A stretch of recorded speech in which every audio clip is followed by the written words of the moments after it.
તો યુદ્ધ વચ્ચે કેન્દ્ર સરકારે એક મોટો નિર્ણય લીધો છે। કેન્દ્રએ દેશભરમાં લાગુ કર્યો છે ECA એટલે કે આવશ્યક ચીજવસ્તુ અધિનિયમ 1955ને લાગુ કરવામાં આવ્યો છે।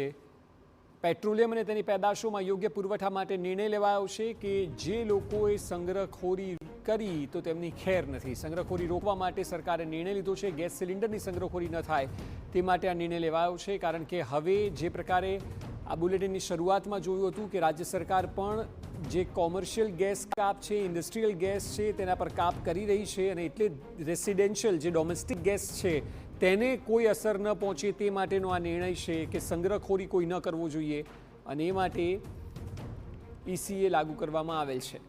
આવનારો સમય જો કદાચ યુદ્ધ ખેંચાય તો આ પગલાં ખૂબ મહત્ત્વના હશે, કારણ કે 140 કરોડની જનતાને પુરવઠો પહોંચી રહેવો એ ખૂબ જરૂરી છે અને એટલા માટે આ પગલાં લેવામાં આવી રહ્યા છે। આવશ્યક ચીજવસ્તુ અધિનિયમ 1955 છે, જે અંતર્ગત સંગ્રહખોરી કરનારા લોકોની ખેર નથી। જો કોઈએ ગેસ સિલિન્ડર કે કોઈ પણ પ્રકારનો પુરવઠો સંગ્રહ કરવાનો પ્રયત્ન કર્યો તો પછી એવા લોકો વિરુદ્ધ કડક પગલાં લેવામાં આવશે। ગેસ સિલિન્ડર દેશભરમાં સરકારની પ્રાથમિકતા એ છે કે ડોમેસ્ટિક ગેસ ખૂટવો ન જોઈએ।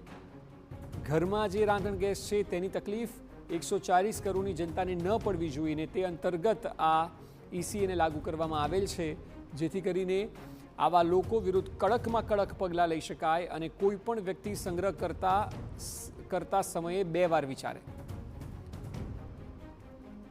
યુદ્ધની સ્થિતિ જો વધુ સમય ચાલી તો સ્થિતિ થોડી કપરી થઈ શકે છે। आ विषय पर વધુ माहिती આપી રહ્યા છે संवाददाता आमोद राय। आमोद, जिस तरह से युद्ध की स्थिति बनी हुई है और अगर आने वाले दिनों में ये स्थिति और खींची जाती है तो फिर केंद्र सरकार सतर्क है, इसी भाग रूप से ये निर्णय लिया गया है।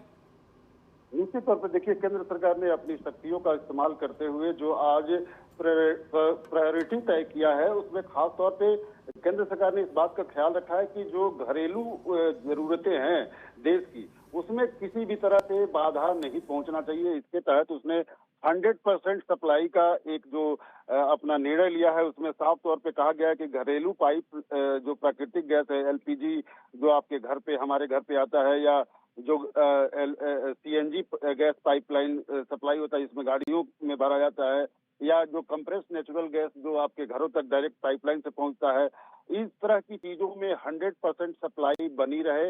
इसके अलावा कृषि के कुछ क्षेत्रों में जहां गैस की आवश्यकता होती है वहां 70% गैस की सप्लाई को राशनिंग आज किया गया है और इसके साथ ही उद्योगों में 80% गैस प्राप्त होता रहे, इसकी पूरी पुख्ता इंतजाम की गई है। ये एसेंशियल कमोडिटी एक्ट के 1955 का जो धारा है उसको लागू किया गया है और इस तरह से केंद्र सरकार ने जो अभी दबाव है, जो खास करके खाड़ी के देश में जो लगातार युद्ध की स्थिति से दबाव बना हुआ है, होर्मुज से जो अभी तक जहाजों को निकलने में दिक्कतें हो रही है, उसको ध्यान में रखते हुए ये एक तरह से एहतियाती कदम उठाया है। जबकि केंद्र सरकार लगातार इस बात पे ध्यान दे रही है और कह रही है कि हमारे घरेलू गैस को कोई दिक्कत नहीं है, हमारे घरेलू पेट्रोल डीजल को कोई दिक्कत नहीं है, हमारे पास अभी भी स्टॉक 50 दिन का बना हुआ है, उसको सरकार मेंटेन कर रही है, लेकिन एहतियात के तौर पे ये फैसले लिए गए हैं।